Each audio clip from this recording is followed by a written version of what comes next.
Donc, rebonjour tout le monde et bienvenue à cette nouvelle séance du module Supply Chain Management.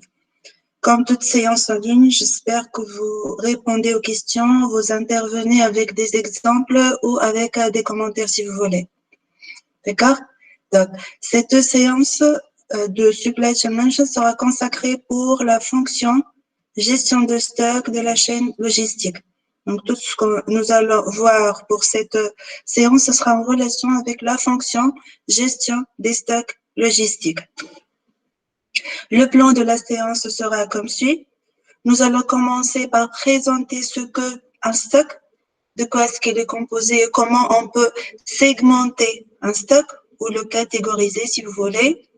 Je vous rappellerai par la suite la différence ou la nuance entre l'approvisionnement et l'achat. On va répondre à la question sur le besoin du stockage, pourquoi une entreprise a besoin de stocker. On va parler à une des méthodes de classification des stocks qui est la méthode ABC, Pareto ou 20-80. On ne va pas prendre ça en considération avec des détails pour cette séance, mais on va quand même évoquer la méthode ABC. Je vous présenterai par la suite les indicateurs clés utilisés pour la gestion des stocks. Et on passera par la suite à un volet très important de la fonction gestion de stock qui est la notion coût. Et on va finir par présenter les principales méthodes de gestion des stocks et les paramètres à définir pour dire qu'on a défini notre méthode de gestion de stock. En particulier, on va s'intéresser à une méthode qui s'appelle la méthode de Wilson. On va commencer donc. Le processus d'approvisionnement dans une entreprise est divisé surtout en une acquisition, puis une mise à disposition de biens. On va voir ces biens, qu'est-ce qu'ils peuvent être par la suite, des biens, de matières ou de fournitures au service des autres fonctions. Donc, une première étape d'acquisition des biens, puis la mettre à disposition pour être exploitée par la suite. Dans l'objectif de quoi? Comme toute autre fonction, l'objectif est toujours d'assurer la fiabilité, la flexibilité et la sécurité de gestion. Le processus d'approvisionnement, on l'a déjà décrit auparavant, mais maintenant c'est écrit devant vous. Ça commence par la définition du besoin, reconnaissance de besoin, des spécificités. Puis on va chercher les fournisseurs, on va sélectionner si on a plusieurs. On va analyser et évaluer ces fournisseurs en termes surtout de délai et de coût. Puis, on va négocier le choix de ces fournisseurs, c'est-à-dire définir les critères de classification de ces fournisseurs. Et à ce niveau, on dit qu'on a l'acte d'acheter. Le processus d'approvisionnement, comme tout autre processus industriel, doit être évalué en termes de performance. C'est-à-dire, les fournisseurs doivent être mis à jour. Les critères d'évaluation aussi, les délais de livraison, etc. On doit réviser ces évaluations en termes de performance. Pour le stock, il est formé de quoi? Un stock, il est formé d'articles. Donc, quel que soit le logiciel, quel que soit le mode de gestion que vous allez utiliser, vous allez adopter le terme article pour le stockage. Ces articles sont mis en attente de ou bien transformation ou bien commercialisation. Donc, les stocks sont définis pour des entreprises manufacturières et pour des entreprises de commerce ou de services dans le cas général. Donc, les articles sont en attente pour transformation pour les entreprises manufacturières ou commercialisation pour, par exemple, les entreprises de vente en ligne, de e-commerce. Un stock peut aussi être défini comme étant les moyens, les articles qui permettent aux techniciens, au sens de fonction technique, d'être efficaces dans leurs actions.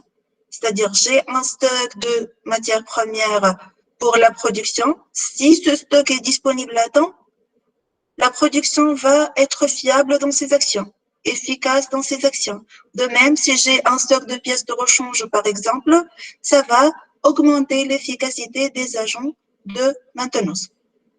Et comme on a déjà dit, stocker est composé de approvisionnement, mettre en attente et utilisation à la demande, c'est-à-dire flux entrant, stockage, c'est-à-dire mise en attente, et puis flux sortant.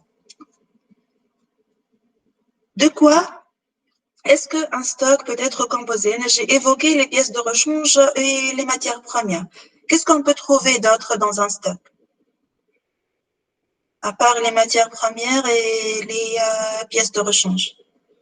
Qu'est-ce qu'on peut mettre en stock?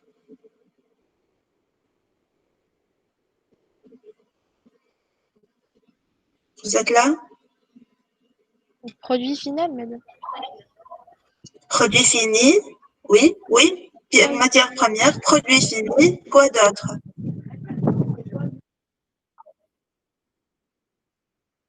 C'est tout ce qu'on peut mettre dans ce stock? Vous avez ici quelques exemples de produits ou d'articles qui peuvent être mis en stock.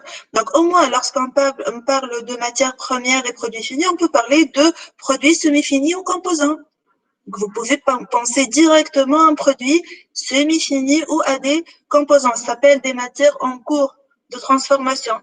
On peut avoir les consommables tels que les petits roulements ou les joints, les petites mécaniques sont considérés comme consommables, les produits de nettoyage. On peut trouver les huiles et les lubrifiants. On peut trouver aussi dans le stock ce qu'on appelle les utilités. On peut stocker l'eau, l'air comprimé, l'électricité dans des groupes électrogènes ou des batteries, par exemple. D'accord? Donc, on peut trouver plusieurs types d'articles dans le stock. Les catégorisations, c'est pour la production, on peut trouver matières premières, produits finis et produits semi-finis ou composants en cours de transformation. Pour la maintenance, on peut trouver des pièces de rechange, des huiles de lubrification, on peut trouver des petites mécaniques de rechange, on peut trouver par exemple, ici c'est écrit aussi des baguettes de soudure, les consommables pour les actions de maintenance, par exemple, on peut trouver les utilités aussi. D'accord? Donc, ce sont des exemples des articles qu'on peut trouver en stock. Et puis, le produit fini est composé de quel type de produit, le stock de produits finis est composé de quel type de produit, etc. C'est autre chose. Mais ce sont les grandes familles qu'on peut trouver dans le stock. Donc, si on a par exemple produit fini, air comprimé et lubrifiant, sont des produits dits hétérogènes. C'est-à-dire quoi hétérogènes? C'est-à-dire qu'ils ont des caractéristiques physiques et logistiques différentes. Qu'est-ce que ça veut dire des caractéristiques différentes? Ça engendre automatiquement des conditions de stockage et des conditions de transport différentes aussi. Donc, on ne peut pas stocker les produits frais et les produits secs dans les mêmes conditions de température et d'humidité, par exemple, pour le secteur d'agroalimentaire. On ne peut pas stocker les circuits électriques et les câbles dans les mêmes conditions de stockage pour la télécommunication. Donc, un stock, il est formé de produits ou d'articles dits hétérogènes. Donc, la première chose qu'on peut faire, on peut segmenter ces produits par leur nature, c'est-à-dire séparer pour l'agroalimentaire les produits frais des produits secs, séparer les cartes électroniques des câbles, séparer pour le service maintenance, séparer les lubrifiants et les huiles des petites mécaniques, des vis métalliques, etc. C'est une première organisation qu'on peut faire pour un stock. Homogénéiser la composition du stock, c'est-à-dire classifier les articles selon leurs caractéristiques ou bien logistiques ou bien même leurs caractéristiques physiques, comme le cas de produits frais et produits secs. Donc, la nécessité de la segmentation provient principalement du fait que les produits sont hétérogènes. On commence par distinguer ces produits par ce qu'on appelle les conditions de stockage ou les conditions de transport et manutention. La deuxième différenciation qu'on peut faire pour segmenter un stock, pour l'organiser, peut être même pour un produit homogène,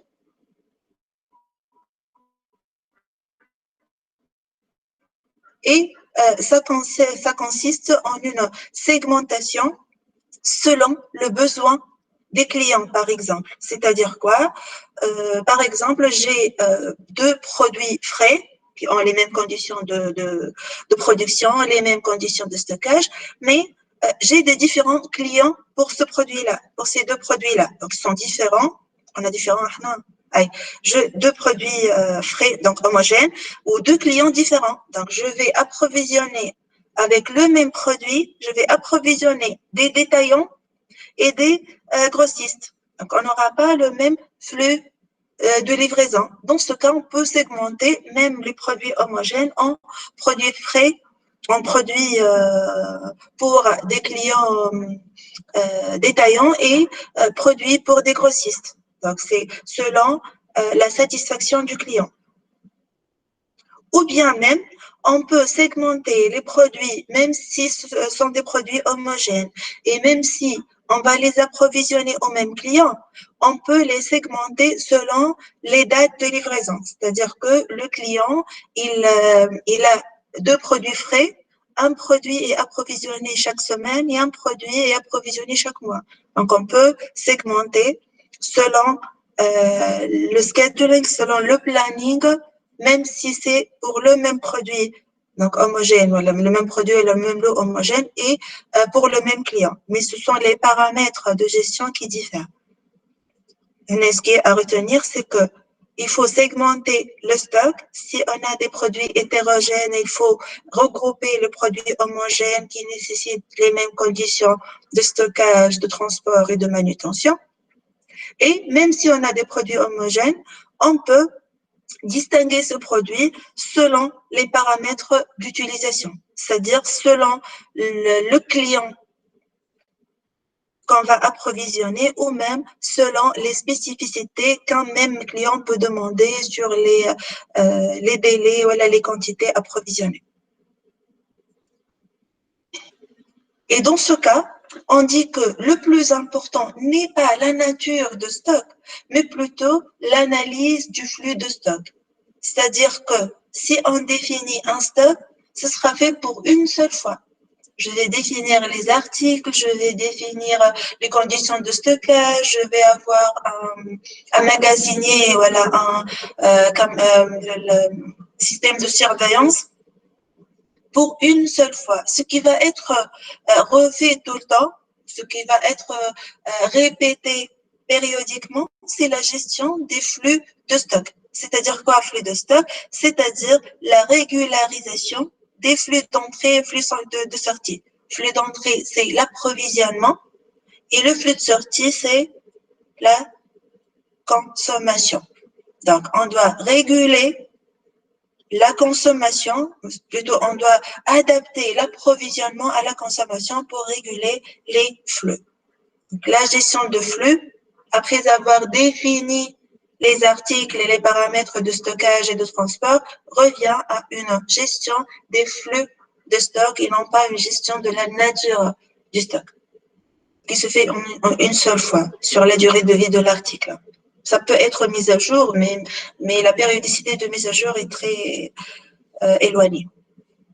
Donc, ce qui est à retenir à ce niveau, c'est que après avoir segmenté et préparé un stock d'articles bien déterminé, ce qui va être refait périodiquement, c'est la gestion des flux de stock, c'est-à-dire la régularisation de l'approvisionnement, flux d'entrée, par rapport à la consommation qui est un flux de sortie. Pourquoi stocker maintenant? Pourquoi on a besoin de stocker? Déjà, vous êtes d'accord que c'est un besoin. C'est un mode de gaspillage, oui, mais il y a des situations où on est obligé de stocker, il y a des situations où on choisit de stocker pour une raison ou une autre. Est-ce que vous pouvez proposer une situation ou une raison pourquoi on peut avoir besoin de stocker, quel que soit l'article? Le manque de demande ou bien le manque de... Augmentation de demande. Augmentation de demande. On n'a pas vendu le produit fini, donc on est obligé de le stocker. Oui. Enfin, Oui, demande, madame. En attendant la Oui, demande des clients. d'accord, justement. Donc, on peut avoir une production en flux poussé, c'est ce que tu veux dire. On peut avoir, mais juste, symphonique, je dis pas vos noms parce que j'arrive pas à voir les noms. Hein. Je vois juste 3 noms, donc, كنقول merci ولا حاجة, c'est pour celui qui a parlé. شكون كان يحكي توا؟ Aimez, madame. Ameni. Donc, Ameni, ça veut dire que on est en train de travailler en flux poussé et on stocke jusqu'à avoir une demande pour vendre. Oui, exactement.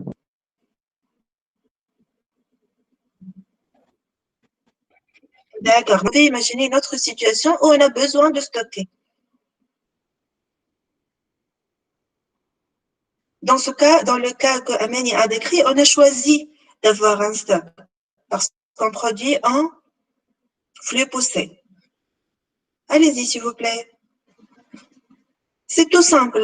Une situation où on a besoin de stocker. C'est tout simple.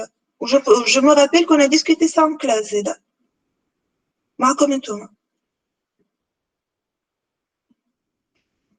Alors, si on a un produit saisonnier, par exemple, qu'est-ce que ça veut dire un produit saisonnier? Ça veut dire à court terme. C'est juste pour une période. Il Et est présent pour une courte durée durant l'année. Donc, ouais. si je vais utiliser ce produit toute l'année, je suis obligée de stocker aussi. D'accord? Mais je pense que vous n'avez pas, merci Amélie encore, je pense que vous n'avez pas envie de parler, donc je vais continuer le cours fluide. Donc, pourquoi stocker? Ça peut être parce qu'on a un coût d'approvisionnement ou de transport élevé. Donc, si on a un coût de transport élevé, par exemple, si on a un produit approvisionné de la Chine, je ne vais pas m'amuser à approvisionner le même produit chaque semaine avec un coût de transport très élevé. Déjà, chaque semaine, je lance l'approvisionnement et la durée d'approvisionnement, ça peut prendre les 3 mois si c'est par voie maritime, par exemple. Donc, ça peut être un stockage parce que le coût d'approvisionnement et surtout le coût de stockage est élevé. Je peux stocker pour anticiper une rumeur ou une information de hausse de prix. J'anticipe le fait qu'un produit va subir une augmentation de son prix. Donc, j'anticipe en stockant une quantité pour gagner en termes de différence de prix. Je peux stocker parce que j'ai une incertitude de la demande. Qu'est-ce que ça veut dire une incertitude de la demande? Alors, j'ai besoin de 1000 pièces en produits, en matières premières. Et je ne sais pas, pour le mois prochain, peut-être j'aurai une augmentation de prix, une augmentation de la demande, pardon. Donc, je peux anticiper en stockant la matière première. Voilà, inversement. Je peux stocker parce que je sais que le fournisseur ne sera pas disponible pour le mois prochain. Il m'a informé, voilà, j'ai eu l'information. Je peux stocker pour anticiper une incertitude par rapport à l'approvisionnement, par exemple. Il y en a d'autres. Et la cause principale du stockage, c'est pour régler le délai ou la différence la période qui sépare le moment de fabrication du moment de livraison client, c'est-à-dire stocker dans ce cas des produits finis. Donc, stocker des produits finis après fabrication en attendant la livraison au client, c'est ce que Amélie a dit. Ou bien, en amont, en logistiquement, stocker. Madame, Oui. Oui.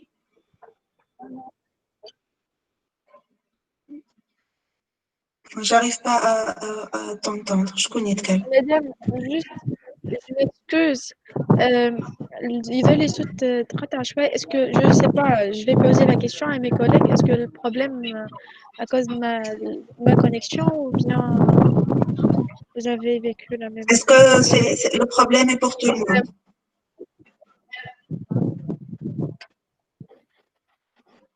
Donc, je pense que je suis en train de te donner le cours à toi, Amélie. Donc, puisqu'il y a une perturbation pour toi, je vais essayer de corriger Ah, mais alors, j'arrive pas à t'entendre, donc peut-être un tient avec un problème. Et donc, il filme le micro, non, ça Bon, va. Merci, Non, Omaima. ça va, Merci, ça va. René. نسمع فيك Donc, بالكدا مدام. ah, il y avait, ma tarte comment?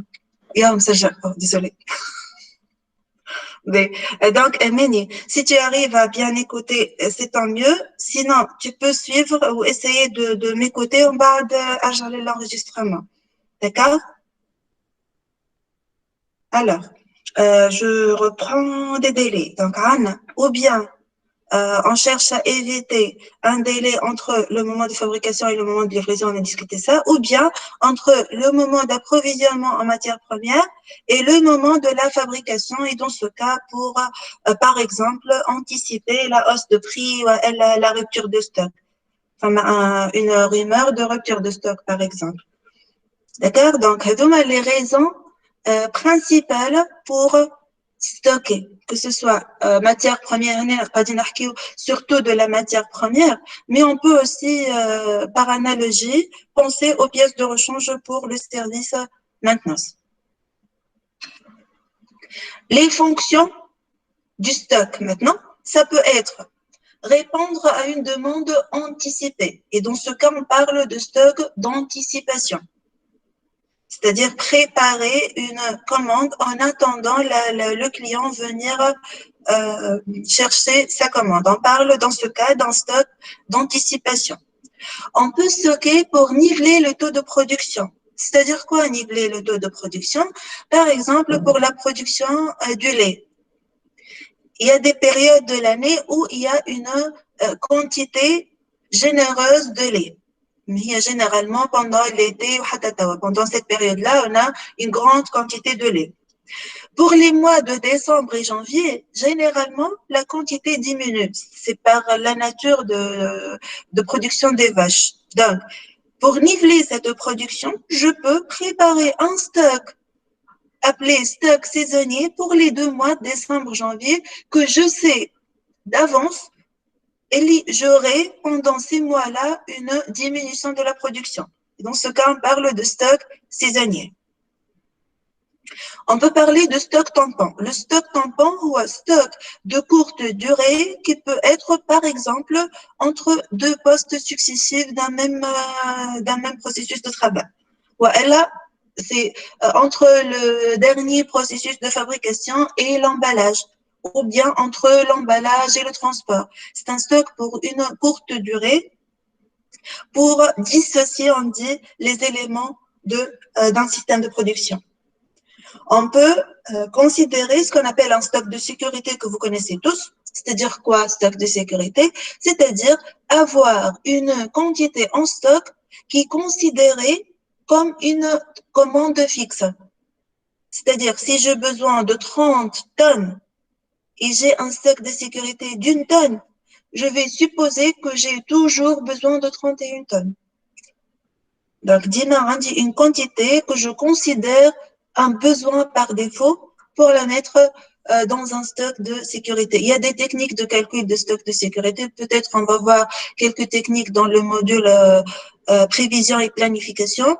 Sinon, juste un pourcentage à définir par rapport à la consommation annuelle. Mais ce qui est à retenir que ce n'est pas une valeur arbitraire. C'est une valeur à déterminer scientifiquement. On peut aussi stocker où le stock a une fonction de minimiser ce qu'on appelle le nombre de commandes, c'est-à-dire quoi? C'est-à-dire avoir des lots, un lotissement, c'est-à-dire on dit un client qui a demandé sa commande pour lundi, un deuxième client pour mardi, un troisième client pour mercredi. Peut-être que ces 3 clients peuvent être livrés par un seul voyage. Donc, je vais regrouper, je vais produire la production de mardi et mercredi pour lundi et puis regrouper ces 3 commandes et considérer comme si j'ai une seule commande pour faciliter la gestion de la production. Ce sont des stocks ou des lotissements, stocks par lot ou des lotissements. On peut stocker pour se protéger de l'augmentation de prix. On a parlé de ça et on appelle ça spéculation. Je vous ai donné quelques exemples tout à l'heure. Et on peut stocker pour une simple facilitation des opérations. Et dans ce cas, on parle de stock de transit. On facilite les opérations de production et la même de transport. On stocke pour faciliter le transport, surtout maritime. Le transport maritime nécessite une logistique très importante. Donc là, si on veut résumer tout ça, on va trouver que la fonction des stocks, c'est principalement absorber les aléas, c'est-à-dire les incertitudes, ou bien absorber les changements non planifiés et réguler la production. Si on veut résumer ce qui est écrit ici et ici, pourquoi on stocke et quelles sont les fonctions des stocks dans une entreprise, on peut dire que les stocks sont utilisés pour, d'une part, absorber les aléas, d'autre part, ou par conséquence, réguler la production. Tout à l'heure, Emeni a parlé de flux poussés, donc en produit pour stocker. Dans ce cas, on parle d'un stock dit subi, voulu, pardon. Un stock voulu. C'est-à-dire quoi un stock voulu? C'est-à-dire, on a cherché à stocker. De même, si on a une anticipation par rapport à l'augmentation de prix, on a voulu ce stock-là. En contrepartie, il y a ce qu'on appelle les stocks subis. C'est-à-dire quoi des stocks subis? C'est-à-dire des stocks qui ne sont pas planifiés, qui ne sont pas désirés. On peut, par exemple, avoir un ou plusieurs clients qui ont annulé leur commande. Donc, on aura un stock de produits finis subi. C'est pas un stock voulu comme dans le cas de la production anticipée ou dans la production en flux poussé. Je peux avoir une variation de rythme de production. Dans ce cas, on parle des stocks tampons, c'est-à-dire que je peux avoir un poste de travail en panne, elle a ralenti pour une raison ou une autre, donc j'aurai un stock devant ce poste-là. C'est un stock subi aussi. Je peux avoir un stock dû à ce qu'on appelle les erreurs de prévision. J'ai envisagé 7000 pièces à vendre et je n'ai reçu que 5000 pièces en commande client.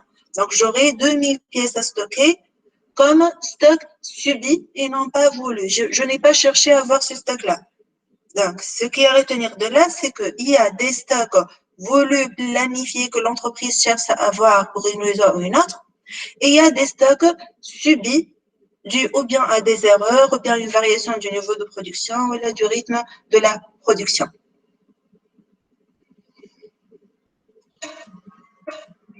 Et vous avez un exemple d'une chaîne de production idéale, qui est l'objectif de toute gestion. Pourquoi c'est idéal? Parce que la cadence est la même depuis le premier poste de l'approvisionnement jusqu'à la livraison. On a toujours P pièces par heure, P pièces par heure. Donc, on a l'approvisionnement avec un même nombre de pièces qui va être traité ou transformé dans le premier poste, deuxième, troisième, puis livré avec la même cadence. Ce cas n'existe pas réellement. Le cas réel est le suivant. La réalité et le cas de figure suivant vous montre la réalité de la production. Les chiffres peuvent changer, mais la figure vous montre où est-ce qu'on peut avoir des stocks. Donc, là, j'ai approvisionné 4 pièces par heure. Et le premier poste, il produit 2 pièces par heure. Donc, déjà, j'ai la moitié de la quantité approvisionnée qui est stockée, on peut dire, en stock tampon devant le premier poste. Le deuxième poste, il produit avec un rythme de 1 pièce par heure. Donc, encore, j'aurai la moitié de la quantité produite par le premier poste stockée devant le poste 2. Puis, le troisième poste ici, il fonctionne avec un rythme de 3 pièces par heure. On n'a pas de stock, mais on a un autre type de MEDA. C'est l'attente. Donc, le troisième poste sera en attente. 2 tiers de son temps sera un temps d'attente pour que le poste 2 lui l'approvisionne produits semi-finis en pièces en transformation. Puis, on aura un cumul de stock ici parce que la vitesse de livraison est de P pièces et la production du dernier poste est de 3 pièces à l'heure. Donc, c'est un cas de figure qui montre plusieurs possibilités, plusieurs scénarios pour avoir des stocks devant le poste. Le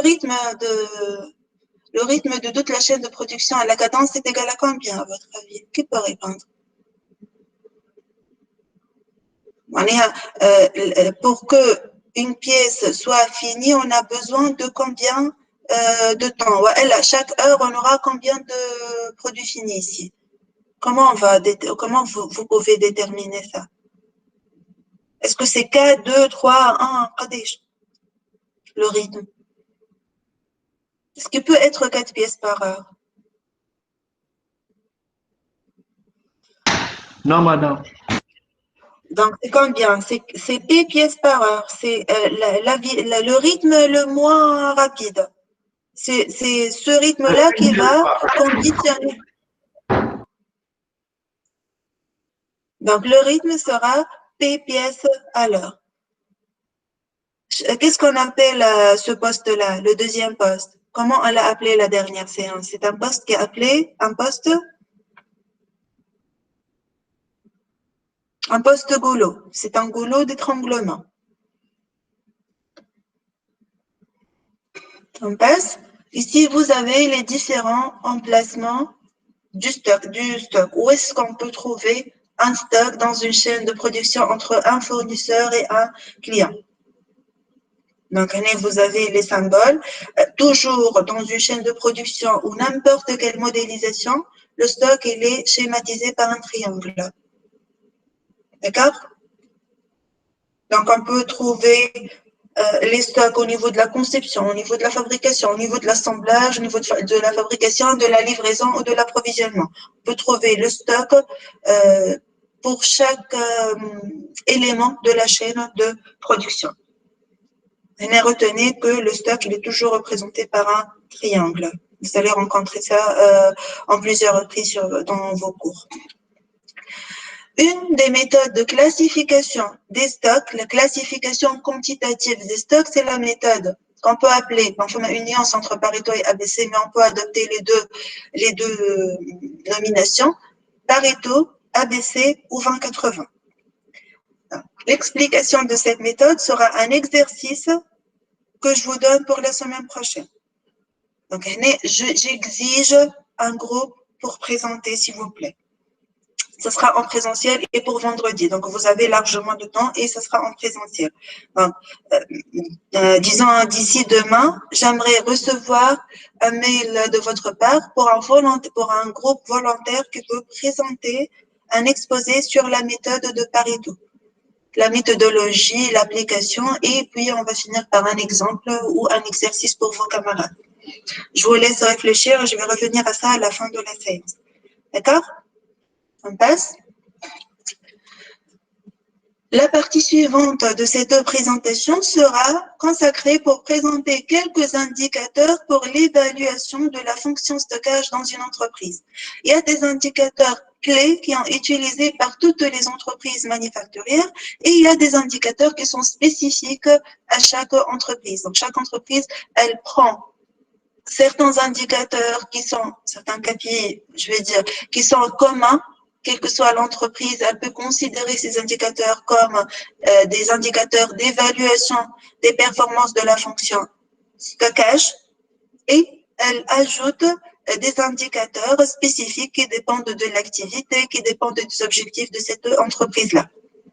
Exemple d'indicateurs communs qui peuvent être utilisés par toutes les entreprises, c'est ce qu'on appelle le taux de rotation de stock. Si on veut définir le taux de rotation de stock, c'est une évaluation de nombre de renouvellements du stock, si vous voulez. Une des formules qui peut être utilisée, si on veut calculer le taux de rotation annuel, chaque indicateur doit être en référence à une période et généralement, La période de référence pour la gestion de stock ou autre d'ailleurs, c'est l'année. Donc, si on veut calculer une rotation annuelle, on va calculer le coût de vente annuel d'un article divisé par ce qu'on appelle la valeur moyenne du stock. Si on va parler de 12 mois de l'année, donc on va calculer le stock, la valeur moyenne du stock sera calculée par le stock à la fin de chaque mois divisé par 12, une valeur moyenne de stock et le coût de vente. Donc, on calcule comme ça ce qu'on appelle le taux de rotation annuel. Donc, on a un objectif d'avoir un taux de rotation faible ou élevé. Est-ce qu'il vaut mieux avoir un taux de rotation important ou un taux de rotation faible? Important, bien sûr. On doit chercher à ce que ce taux de rotation soit le plus élevé que possible. D'accord? Parce que si ce ratio est élevé, c'est-à-dire que le stock, il est souvent renouvelé. Sinon, il est peu renouvelé. Et on a dit que le stock, c'est un muda, donc un argent mort qui ne se renouvelle presque pas. D'accord? Donc, on dit que le stock est très important, trop important, si le taux de rotation est faible. Si on aura du temps, on peut avoir quelques exercices sur le taux de rotation. Deuxième indicateur, c'est ce qu'on appelle la couverture de stock, c'est-à-dire le nombre de jours d'utilisation du stock disponible. Et je suis le 22 octobre, je peux faire un inventaire du stock disponible et je calcule le nombre de jours de couverture de mon stock. Donc à 33, 22, 26. Donc, parfois, vous entendez la Banque centrale, ils disent que nous avons 3 mois de couverture pour les salaires. C'est un peu ça. Pour le stock, on dit 2 mois de fonctionnement, on dit un stock d'un mois. Comment on détermine la valeur optimale du nombre de jours de couverture de stock? Ça dépend de l'article, ça dépend des fournisseurs, ça dépend du pays, ça dépend des conditions aussi. Donc, il n'y a pas un nombre de jours idéal, mais il ne faut pas que ça soit très important. Un stock pour 2 années, c'est pas bien. Mais je dois au moins avoir un stock qui va me permettre une indépendance de fonctionnement pour une période raisonnable. Cette période raisonnable dépend d'une entreprise à une autre, dépend d'une activité à une autre. Et ça dépend de la clientèle aussi. Si j'ai un produit pour l'export, ce n'est pas la même chose qu'un produit pour la vente locale, par exemple, etc. D'accord? Et l'indicateur le plus important pour le stock, c'est l'indicateur coût. C'est le coût de stockage. Le coût de stockage fait 2 composantes principales. C'est ce qu'on appelle le coût de stock. Qu'est-ce qui va me coûter de stocker?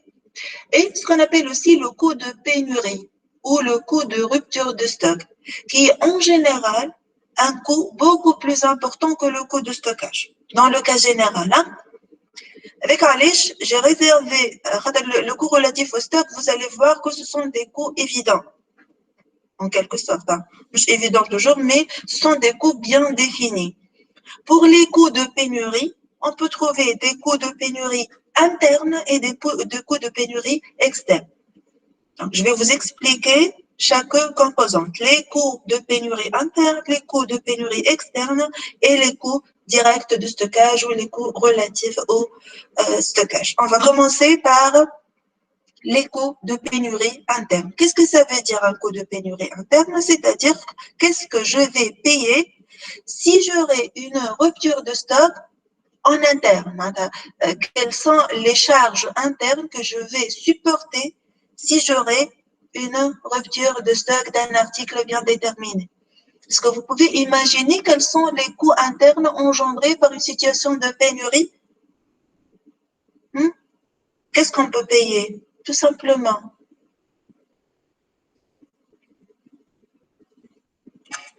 Donc voilà une liste.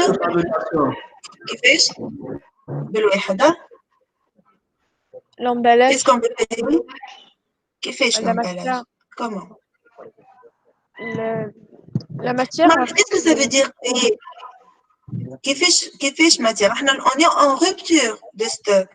Ah, en Donc rupture qu'est-ce de que je vais en rupture de stock. Salaire de qui?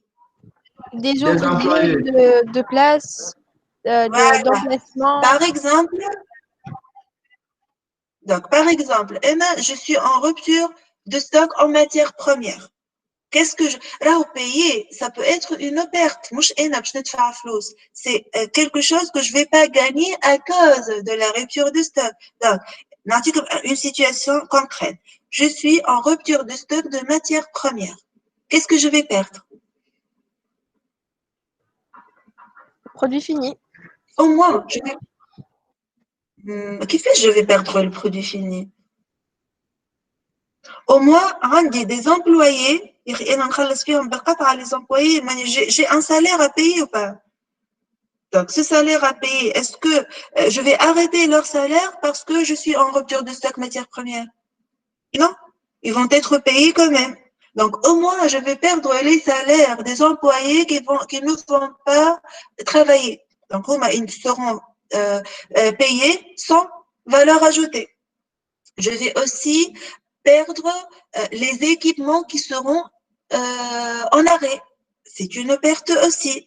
Je vais avoir un risque de perte de clients, de paiement d'indemnités, etc. Donc, il faut toujours réfléchir à ce genre de situation. Donc, l'année, on peut citer, comme je vous ai dit, les salaires de la main-d'œuvre inoccupée. Une main-d'œuvre qui est censée travailler, mais qui ne peut pas travailler parce que je suis en rupture de stock. Les coûts des équipements en arrêt, que ce soit amortissement, l'équipement sera amorti, quel que soit en fonctionnement ou en arrêt. Je risque de payer des heures supplémentaires une fois la matière première est là.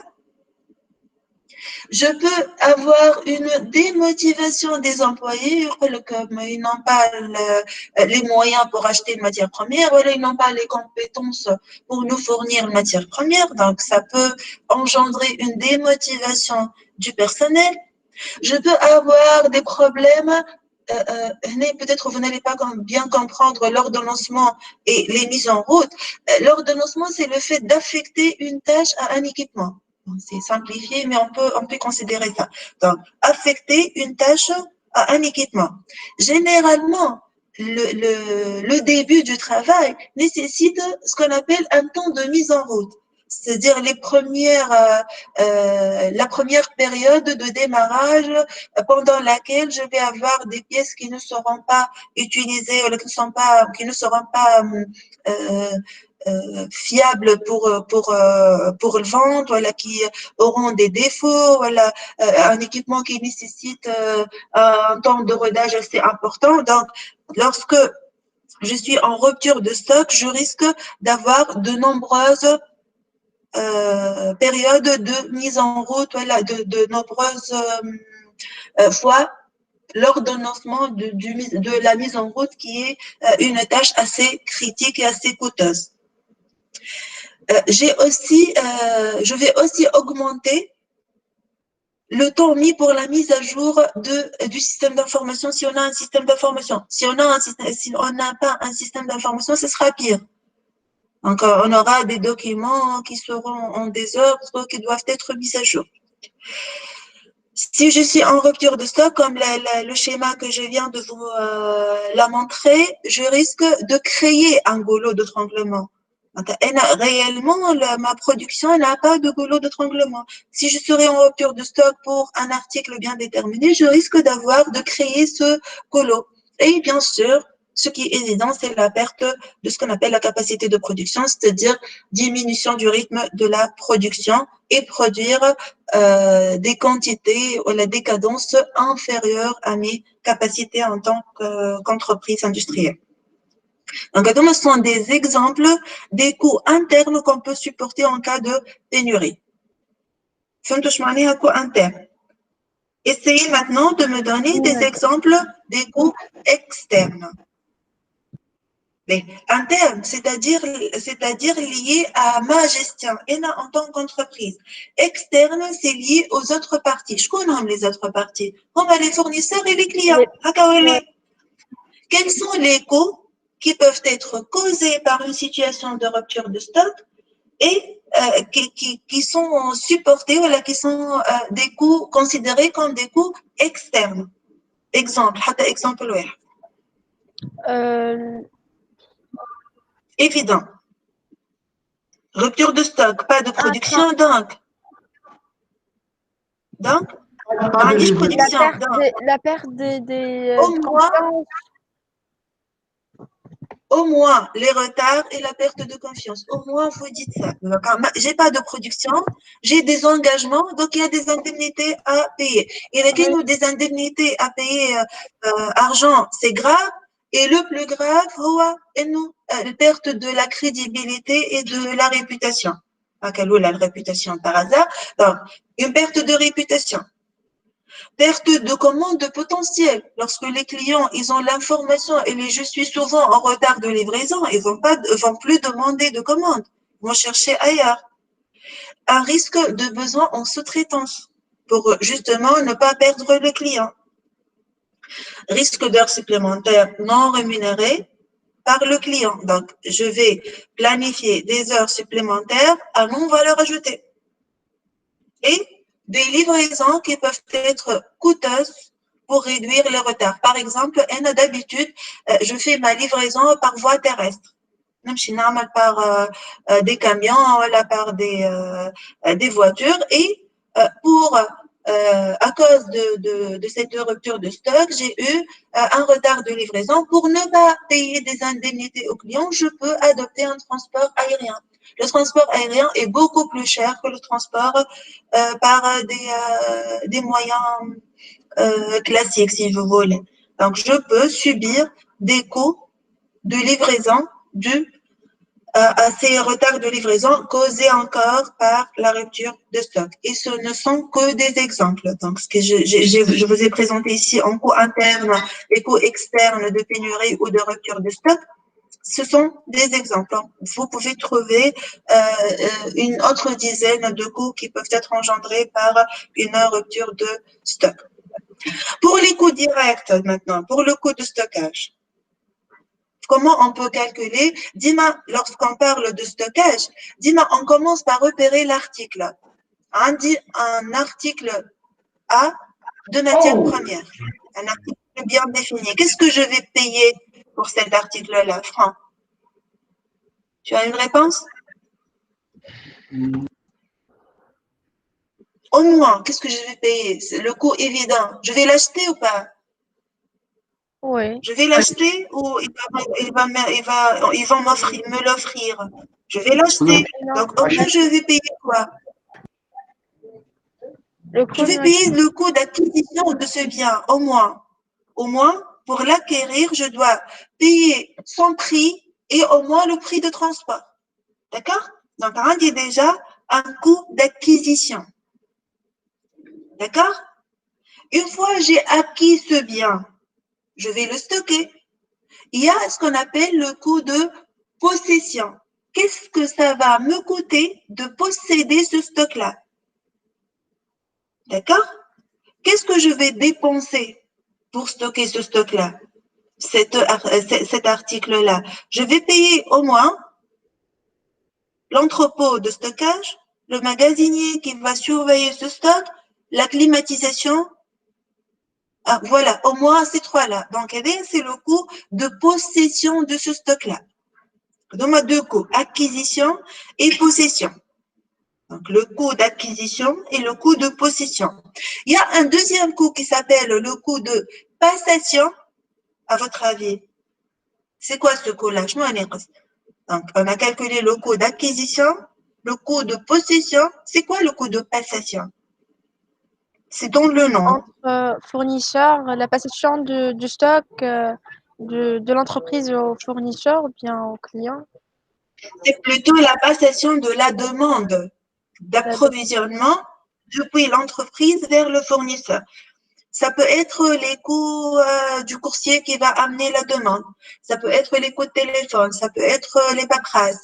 Ça peut être donc toute le bon de commande, toute opération payée entre la décision de lancer la commande est le moment où le fournisseur reçoit cette commande-là. Donc, pour le coût de passation, ce sont les coûts liés à la préparation de la demande. D'accord? Donc, préparation de la demande, c'est A. Puis, préparation du bon de commande, c'est un exemple toujours. Hein?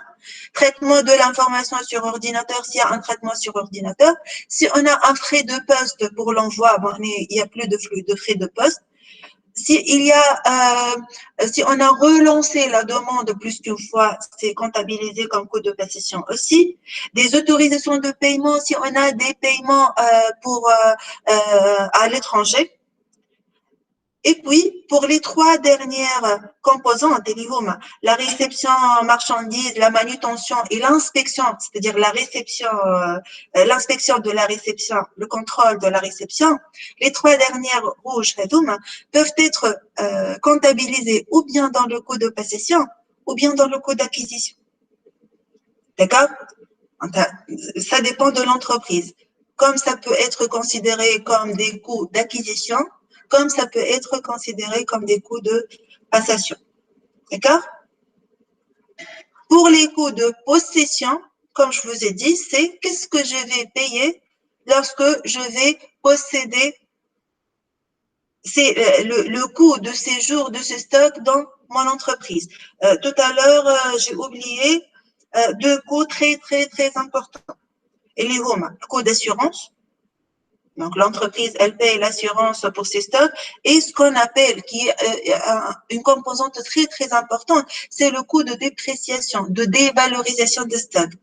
Donc, à part quelques produits particuliers tels que l'or, par exemple, un produit, lorsqu'il est stocké, il perd de sa valeur. Même s'il n'est pas détérioré, hein, il perd de sa valeur. Donc, ce coût-là, il est payé, voilà, il est comptabilisé dans les coûts de possession. C'est la dépréciation ou la dévalorisation du bien. Donc, pour le coût de possession, c'est le coût d'entreposage ou de stockage, le coût d'assurance, le coût de dépréciation et le capital immobilisé avec un paramètre calculé dans le plan comptable. C'est un terme technique.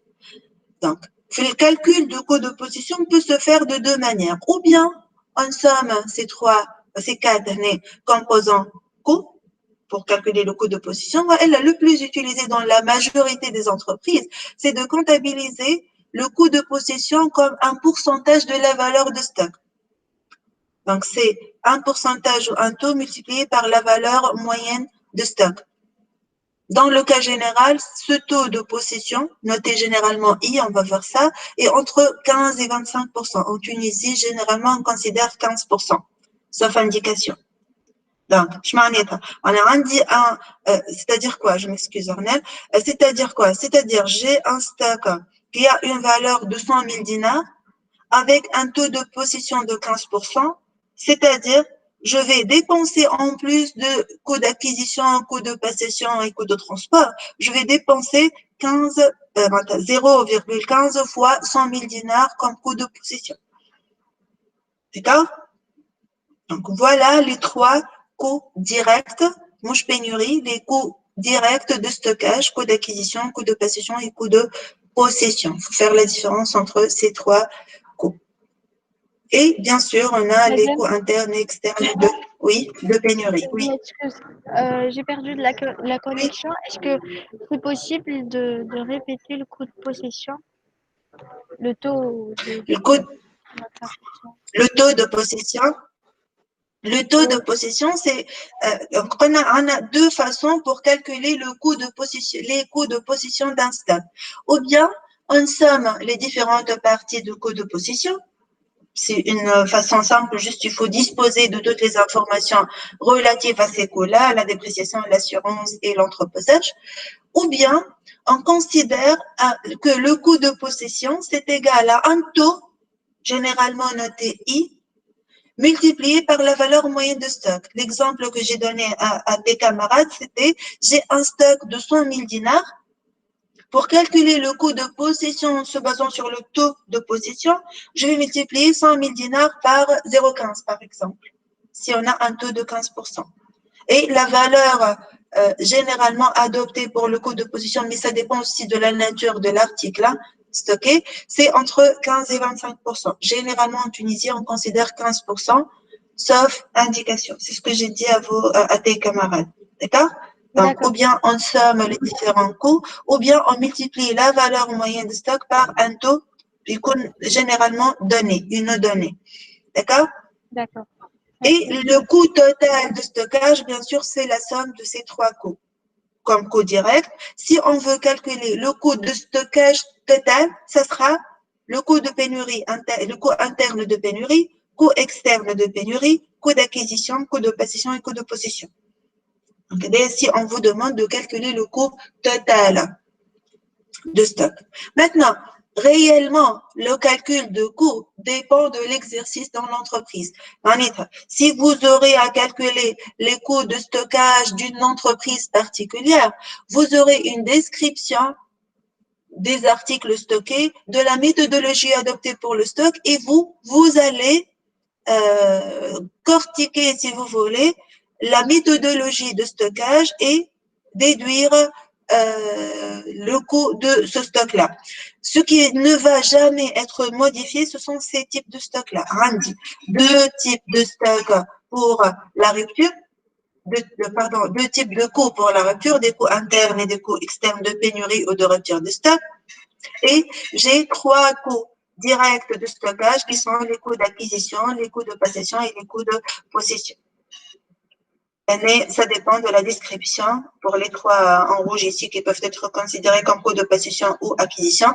Ça dépend de la description de la méthode de gestion de stock adoptée par l'entreprise.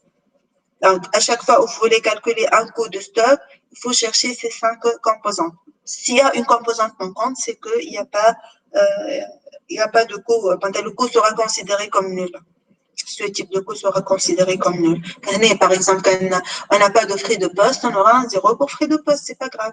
Si on n'a pas de coût de passation, se fait par un simple clic sur un ordinateur, on n'a pas de coût de passation. D'accord? Voilà ce que j'ai à vous présenter pour les cours. On passe à l'avant-dernière partie du cours qui expose les méthodes de gestion de stock. Pour gérer un stock, on a besoin de poser 3 questions fondamentales. Ces questions sont: qu'est-ce qu'on va stocker déjà ou réapprovisionner? Quand est-ce qu'on va commander et combien on va commander? La première question, qu'est-ce qu'on va commander, a sa réponse une seule fois. Une fois on a défini le stock, on ne va pas refaire sa définition hebdomadairement ou journalièrement. Donc, quel produit stocker? C'est une question qui a sa réponse une seule fois. Une fois on a répondu à cette question, quoi? On va maintenant répondre aux 2 questions, quand et combien commander, et c'est là où on va commencer la gestion des flux de stock. Si on a 10 articles à commander, si ces articles-là, 10 articles à stocker, si ces 10 articles-là ont des méthodes de gestion différentes, des méthodes de réapprovisionnement différentes, j'aurai à répondre à ces 2 questions 10 fois. Donc, si ces articles sont hétérogènes par leur nature, par leur mode de stockage, par leur mode de livraison, par la quantité livrée, par la clientèle ciblée, on va devoir répondre à ces 2 questions 10 fois indépendantes.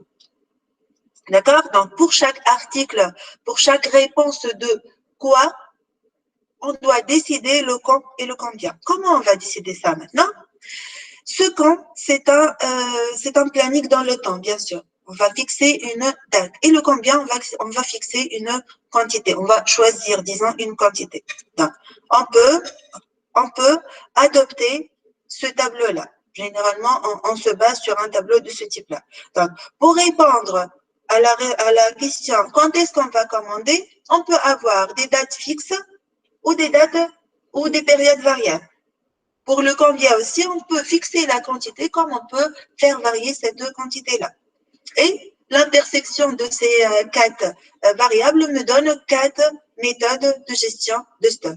Donc, en tout, on a 4 méthodes de gestion de stock. Ça dépend, bien sûr, de la date et de la quantité, mais surtout, ça dépend de la nature de l'article qu'on va approvisionner ou là qu'on va stocker. Et je vais vous donner pour chaque méthode un exemple d'article pour lequel on peut appliquer cette méthode-là. On va commencer par la combinaison la plus simple qui est date fixe et quantité fixe. Par exemple, je décide d'approvisionner 30 pièces chaque lundi.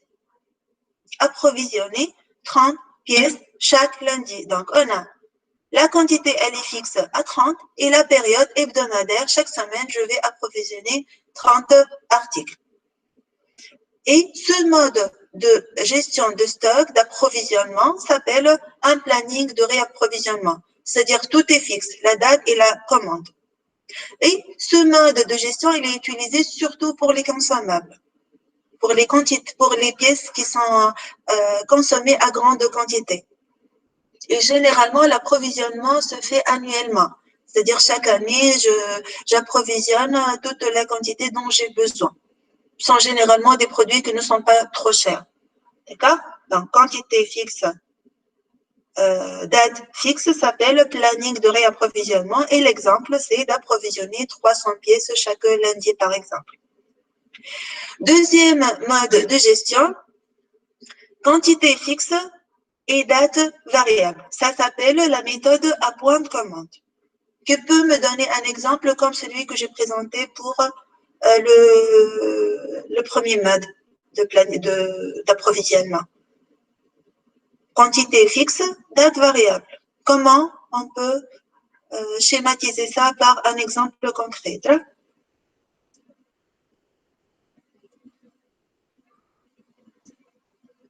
Alors, on peut par exemple contrôler l'état du stock et lorsque le stock atteint 50 pièces, je commande 30 pour atteindre les 80. Donc, à chaque fois, je commande 30 pièces. Mais quand est-ce que je vais commander ça? Lorsque la quantité en stock devient 50. Donc, je ne sais pas quand est-ce que je vais commander ces 30 pièces-là. Avec Arlich, c'est pourquoi on dit que la période, elle est variable. Je ne sais pas quand est-ce que je vais approvisionner ces 30 pièces, mais je sais que ce sera toujours 30 pièces. D'accord? Donc, chaque fois où je consomme 30 pièces, je les remplace. Avec Arlich, c'est un point de commande. Lorsque j'atteins un point bien déterminé, j'approvisionne. Donc, quantité fixe, date variable. Je contrôle, je contrôle en continu le stock jusqu'à atteindre un seuil bien déterminé, ou bien lorsque la consommation atteint un seuil bien déterminé, j'achète ce seuil-là, j'approvisionne ce seuil-là. Chaque fois où je consomme 50 pièces, je les remplace. Ça peut être 2 fois par an, ça peut être 5 fois par an, ça peut être chaque jour, ça peut être hebdomadairement. D'accord? Voilà ce que j'ai à dire pour la deuxième méthode à point de commande, à période variable et quantité fixe. Maintenant, on va faire varier la quantité et fixer la période. Eh bien, l'exemple, il est très simple. Que peut me donner un exemple, s'il vous plaît? L'exemple, il est très simple. La quantité, elle est variable, la date, elle est fixe. Alors? Comme des produits à court terme. Exemple par des chiffres. Comme Amazon a des produits dans Noël. Un exemple qui n'est pas clair. Est-ce qu'il y a quelqu'un qui peut proposer un exemple? Oui, Franck. Exemple, on peut commander peut-être chaque 100 pièces chaque lundi, peu importe la quantité qu'on a en stock. Très bien. Dépendamment de la quantité en stock, chaque lundi, je contrôle la quantité en stock et je complète par rapport à 100, par exemple. Décalage, ça s'appelle la méthode par recomplètement. J'ai un seuil qui doit être là chaque lundi. Donc, chaque lundi, voilà, dimanche après-midi, je contrôle le niveau de stock et je complète par rapport à un seuil déjà fixé. D'accord? Donc, c'est la date qui est fixe dans ce cas. Pour le dernier mode de gestion de stock, c'est le mode appelé mode spécifique, ou elle a une gestion spécifique de stock qui est utilisée surtout pour les pièces qui ne sont pas consommées à très grande quantité, ou elle a qui nécessite un investissement, c'est-à-dire des pièces chères, par exemple. Et dans ce cas, je peux citer l'exemple des pièces coûteuses pour la maintenance, des pièces de rechange coûteuses pour la maintenance. On utilise une loi de gestion de stock appelée loi de Poisson, par exemple. Et pour la date variable et quantité variable, pour la production, il y a une méthode qui s'appelle l'MRP. C'est pas une méthode statistique. On va voir cette méthode-là pour la planification du deuxième semestre. Ça s'appelle une méthode MRP. C'est un tableau à élaborer. Vous allez voir les détails par la suite, à élaborer pour déterminer justement les quantités et les dates des matières premières à approvisionner. Donc, je n'ai rien de fixe, ni la quantité, ni la variable. C'est un mode de gestion assez difficile par rapport aux autres modes de gestion de stock, de gestion d'approvisionnement de stock, qui nécessite des compétences assez importantes et un investissement assez important aussi. Donc, si vous aurez du temps pour la maintenance, on va voir la loi de Poisson. Sinon, vous aurez juste un aperçu sur cette loi-là.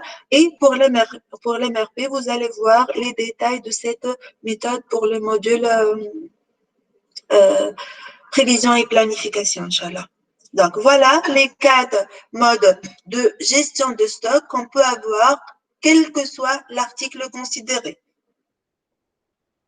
Et ça dépend du choix de l'entreprise, ça dépend de la nature du stock. Ce que je vous demande comme travail en asynchrone, vous allez considérer ces 4 modes de gestion.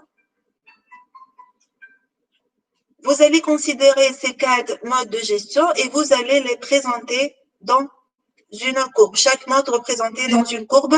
Dans l'axe des abscisses, vous allez mettre le temps et dans l'axe des heures données, vous allez mettre le niveau de stock qui va être variable dans le temps, bien évidemment. Donc, vous allez présenter la courbe niveau de stock en fonction du temps pour ces 4 modes de gestion.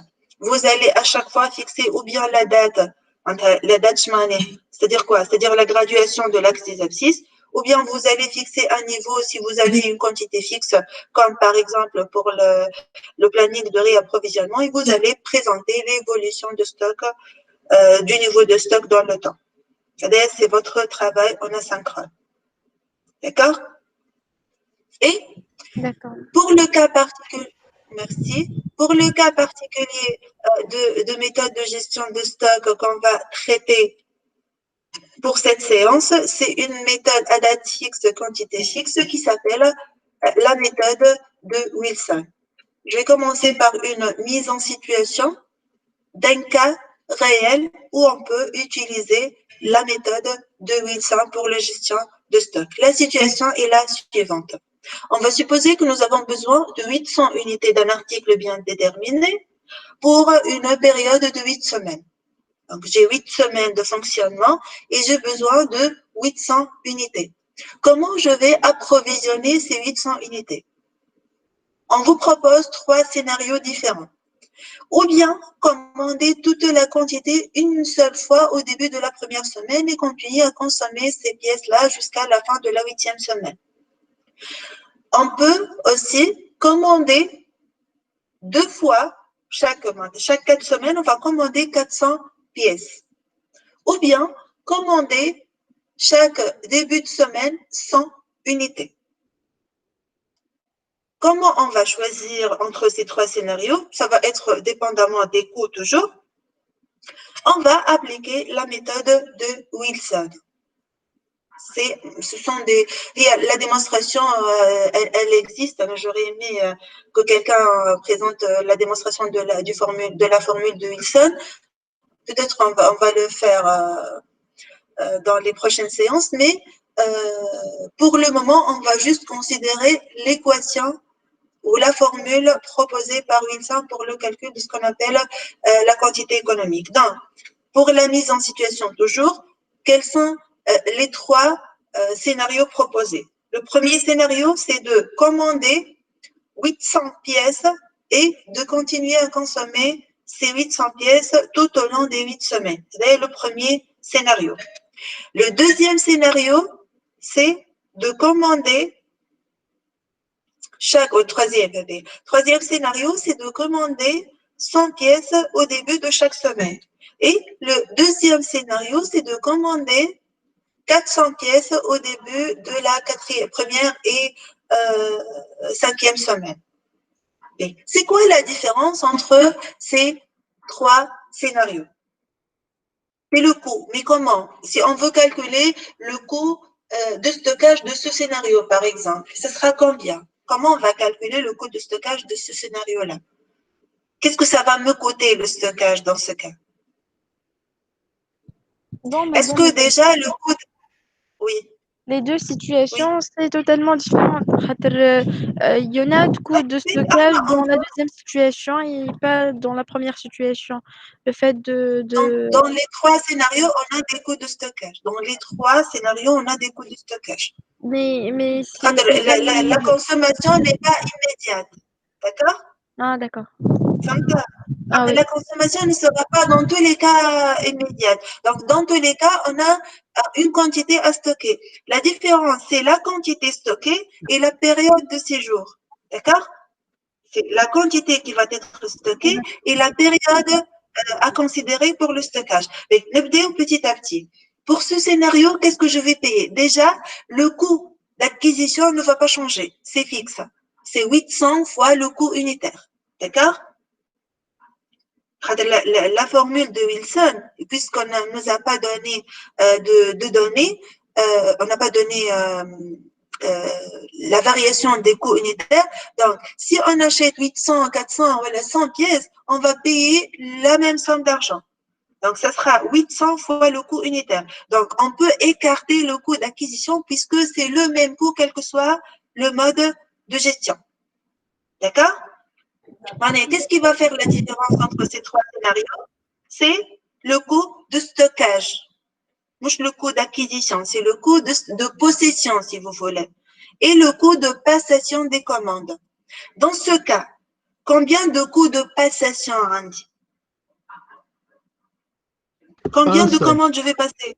Une seule commande. Donc, j'aurai, merci Ornel.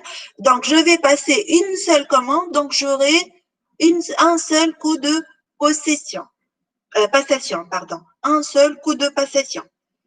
Et puis, j'aurai le coût de possession. Pour la première semaine, j'aurai 800 pièces à stocker. Pour la deuxième, j'aurai 700 fois le coût, plus, et on peut sommer le coût de possession multiplié par le nombre de pièces chaque semaine. D'accord?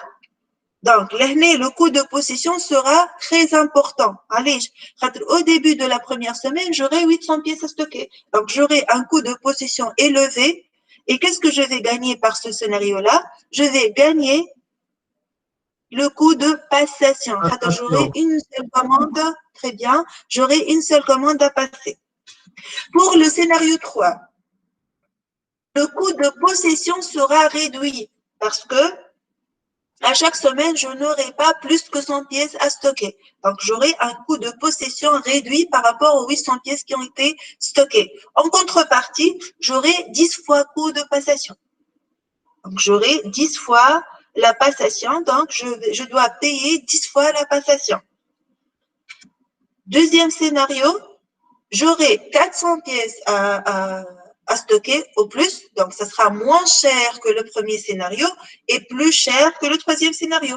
Et j'aurai deux coûts de passation à payer, donc ça sera plus cher que le premier scénario et moins cher que le troisième scénario.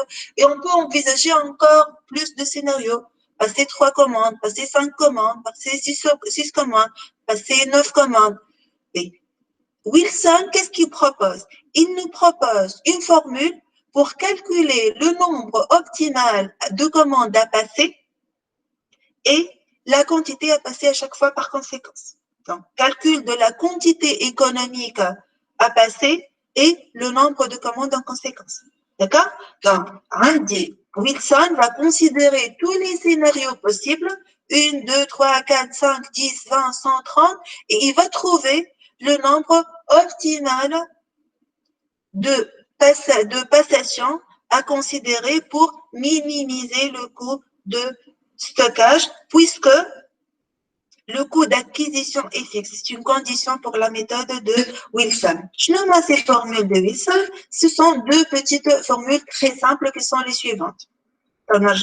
Pour la formule de Wilson, il propose une quantité économique calculée par cette formule-là et une durée optimale entre deux passations successives de commandes calculées par cette formule-là. Je vais revenir à ces formules après avoir présenté la méthode de Wilson. C'est une méthode adaptée aux pièces qui ne sont pas coûteuses et qui ont une demande assez stable. Je dois avoir une idée sur la quantité consommée. Qui m'a 800 de l'exemple. D'accord? Donc, je sais que j'ai 800 pièces à consommer sur toute la période. Une question? Non? D'accord. Donc, et les pièces doivent être peu coûteuses, non des pièces trop chères. Cette méthode est facile à gérer en calculant par la formule de Wilson une quantité appelée quantité économique qu'on note généralement QE. Elle optimise également, comme je vous ai dit, la durée entre deux commandes successives qui permet de regrouper, entre autres, les coûts de transport. La formule de Wilson est obtenue en optimisant le coût total de stockage d'un article comme on a calculé dans l'exemple déjà proposé. Pour appliquer la formule de Wilson, on doit avoir deux conditions respectées. Sinon, on ne peut pas appliquer Wilson. On doit avoir une consommation totale régulière, c'est-à-dire l'exemple de 800 pièces de tout à l'heure, et on doit avoir un coût unitaire unique, quelle que soit la quantité commandée. C'est-à-dire quoi? C'est-à-dire, si dans l'énoncé ici, je vous ai dit que le coût unitaire est égal à 20 dinars si la quantité est supérieure à 500, 30 dinars si la quantité est inférieure à 500. Et je vous demande par la suite d'appliquer la formule de Wilson. Vous me dites qu'on ne peut pas appliquer la formule de Wilson parce qu'on a un coût unitaire variable. Donc, pour pouvoir appliquer Wilson, on doit avoir une consommation totale régulière, constante, et on doit avoir un coût unitaire, généralement noté CU, indépendant de la quantité commandée. Si on a un coût variable selon la quantité commandée, il y a d'autres méthodes à appliquer, mais pas Wilson. On va voir un exemple sur ça. Mais pour Wilson, il faut absolument avoir une quantité, un coût unitaire unique, quelle que soit la quantité commandée. Et voilà les deux formules, je vous les rappelle. Pour la quantité économique, on multiplie K, c'est la consommation annuelle prévue, 800 dans l'exemple, fois le coût de passation d'une commande qu'on note généralement CA pour dire coût d'achat, généralement, divisé par le taux de possession, comme on a dit, qui est un coût évalué à 15 ou 20%, et c'est une donnée, multiplié par le coût unitaire, y le racine carré sur le tout. Donc, 2 fois K fois CA divisé par I fois CU, on applique la racine carrée. On va trouver, si on applique cette formule-là, on va trouver la quantité économique. Donc, si on va appliquer ça pour l'exemple que je vous ai donné, ce sera 2 fois 800 fois le coût de passation, si on avait le coût de passation, divisé par I fois CU. Si on trouve par exemple 99,9, c'est-à-dire qu'il vaut mieux passer 8 commandes de 100 pièces. D'accord? Je vais vous donner un exemple tout de suite. Et pour la période qui sépare deux commandes successives, si on divise la quantité économique par K, par la consommation annuelle, et on multiplie par 360, on va trouver la durée en jours. Si on divise QE par K et on multiplie par 12, on va trouver la durée on multiplie par 12. On va trouver la durée en quoi? En mois. Très bien. Si on veut la durée en semaine, on va multiplier par combien? 12 fois 4 fois 7. Combien de semaines dans l'année? Combien on a de semaines dans l'année? 12 fois 4, 60. Non, non, surtout pas 48, s'il vous plaît. madame. Non, Combien madame. de semaines? 12 fois 4 fois 7. Non, Ben, c'est 12 قديش من fois 4 semaine? fois 4. قديش? Combien de semaines dans une année? Non, c'est une information commune. Réfléchissez, hein. D'accord. L'année industrielle, c'est à 52 semaines. 52 semaines. C'est 52 semaines, oui, merci Ornel. Donc, dans l'année, on peut trouver, dans l'année industrielle, on peut considérer qu'on a 52 semaines. Donc, si on divise QE QE, c'est la quantité économique calculée par la formule de Wilson, par la consommation annuelle et on multiplie par 52, on va trouver la période qui sépare deux commandes successives en semaines. D'accord? Si on divise la quantité économique par K sans multiplier par rien du tout, on ne trouve rien du tout. D'accord? Si on vous demande de déterminer la période qui sépare deux commandes successives, il faut choisir une unité et multiplier par ou bien 360 pour trouver le nombre de jours, multiplier par 12 pour trouver le nombre de mois, multiplier par 59 pour trouver le nombre de semaines. D'accord? Et je vous propose l'exemple suivant. On a un article, on va finir par cette application-là. Vous allez calculer la quantité économique et le T0 en jours, voilà, en semaine, comme vous voulez, et on va terminer la séance. Donc, nous avons un article, il prend une calculatrice pour me donner les valeurs. Là, comme le PC devant vous, vous pouvez utiliser la calculatrice du PC. Alors, un article, il a une valeur unitaire de 20 dinars, dont la consommation annuelle est de 600 articles. Le coût de passation d'une commande est évalué à 100 dinars et le taux de possession à 15%. On vous demande d'appliquer la formule de Wilson pour calculer la quantité économique QE et la période optimale qui sépare deux commandes successives T0. Et vous avez ici les deux formules. K, elle est égale à combien dans ce cas? 600. 600. CA, il est égal à CA, c'est le coût de passation. C'est égal à 100. Et CU, oui, et CU, c'est égal à? C'est 20. 20, très bien. Donc, dans ce cas, on va avoir une valeur unitaire CU égale à 20 dinars, une consommation annuelle grand K égale à 600, un coût de passation égal à 100 et un taux de possession égal à 15%. Si vous appliquez cette formule-là, vous allez trouver une quantité économique QE égale à 200 articles. Je pense que vous allez trouver 199, quelque chose. On peut arrondir à 200. Et si vous divisez QE par la quantité 600, la quantité totale consommée pour toute l'année, vous allez trouver, et multiplié par 12, vous allez trouver 4 mois. D'accord? Mais une question ici. Imaginez que vous avez trouvé 199,4. Est-ce que vous choisissez 200 ou la 199?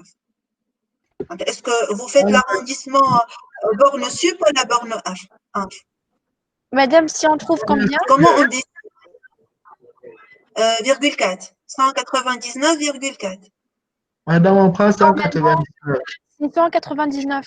Vous prenez. Il arrondit plus. Regardez, là, oui, j'ai compris que vous avez raisonné par rapport à 0,5. Est-ce que c'est au-dessus ou au-dessous de la moitié? Réellement, pour le management, pour la gestion, on ne raisonne pas mathématiquement. C'est pas de la pure mathématique. Ce qu'il fallait faire, il faut comparer. Est-ce que le coût de stockage est plus cher ou le coût de rupture de stock est plus cher? Est-ce que je vais payer plus si je vais stocker cette pièce-là ou si je serai en rupture de stock par rapport à cette pièce-là? Ça ne va pas engendrer un coût très élevé parce que le coût unitaire, c'est 20 dinars. Vous pouvez dire que c'est pas trop cher. Mais le principe de raisonnement, c'est de comparer qu'est-ce que ça va me coûter de stocker une pièce de plus Qu'est-ce une unité? Dans ce cas, qu'est-ce que ça va me coûter de se trouver dans une situation de rupture de stock d'une pièce? Et la situation la moins coûteuse, je l'adopte. Si le coût de stockage est plus cher, je choisis 199. Si le coût de pénurie est plus cher, je choisis le 200. C'est dans le cas idéal. Mais je pense que vous allez trouver une valeur proche de 200. Donc, on n'a pas vraiment le problème. Mais ce qui m'intéresse, c'est le raisonnement. Donc, il ne faut pas dire que parce que mathématiquement, c'est proche de 199, je vais choisir le 199. Il faut toujours comparer les deux décisions en termes de coût. Qu'est-ce que ça coûte-t-elle? Qu'est-ce que ça coûte-t-elle? Et je choisis le moins cher. D'accord? Donc, pour la semaine prochaine, vous avez la présentation. J'espère que je recevrai des volontaires, sinon je vais désigner, comme d'habitude. Bon, si ceux que j'ai désignés, je colle en présent, mais bon, je vais quand même désigner. J'espère qu'il y aura des volontaires et vous aurez la présentation des différentes méthodes de gestion de quoi? Les méthodes de gestion de stock par des courbes. D'accord? Madame, j'ai une question. Oui. Même pour ceux qui ont déjà Oui. fait la présentation, ils peuvent répéter? S'ils veulent, ils peuvent le faire. C'est bien pour ceux qui n'ont pas présenté. Il faut faire l'exercice. Tout le monde fait l'exercice. Mais il y a quelqu'un qui a présenté déjà, qui veut refaire une présentation. Il n'y a pas de volontaire parmi ceux qui n'ont pas présenté, avec plaisir. D'accord? D'accord. Donc, en résumé, merci. En résumé, voilà ce que nous avons fait. Nous avons défini les stocks, la composition, la segmentation. Nous avons présenté ou rappelé le processus d'approvisionnement, répondre à la question pourquoi stocker et quelles sont les fonctions des stocks dans une entreprise principalement industrielle. La présentation que vous allez exposer la semaine prochaine sera sur la méthode ABC, Pareto ou 20-80, c'est la même chose. Peut-être que vous allez nous dire la différence entre ces trois nominations. Nous avons présenté les indicateurs clés utilisés par la majorité des entreprises pour l'évaluation des stocks dans une entreprise en particulier industrielle. Nous avons discuté les différents coûts liés au stock, surtout les coûts de pénurie ou rupture de stock et les coûts directs de stockage. Coûts de pénurie peuvent être internes ou externes et le coût de rupture de stock et le coût de stockage a trois composantes, coût d'acquisition, coût de possession et coût de possession. Il faut faire la différence entre chacune des composantes de ces coûts-là. Le coût total, c'est la somme des 5 composantes. Parfois, on peut trouver une composante à valeur nulle. Et on a fini par présenter les différentes méthodes de gestion des flux de stock et on a dit qu'il y a principalement 4 méthodes qui dépendent pour chaque article de la période d'approvisionnement et de la quantité approvisionnée qui peuvent toutes les deux, la quantité et la période, être fixes ou variables. Et c'est de là que nous avons eu les 4 méthodes de gestion et nous avons présenté en particulier une méthode appelée la méthode de Wilson en appliquant une formule pour certaines conditions prédéfinies. Donc, si vous n'avez pas de questions, je vais finir la séance et je vous remercie pour votre présence.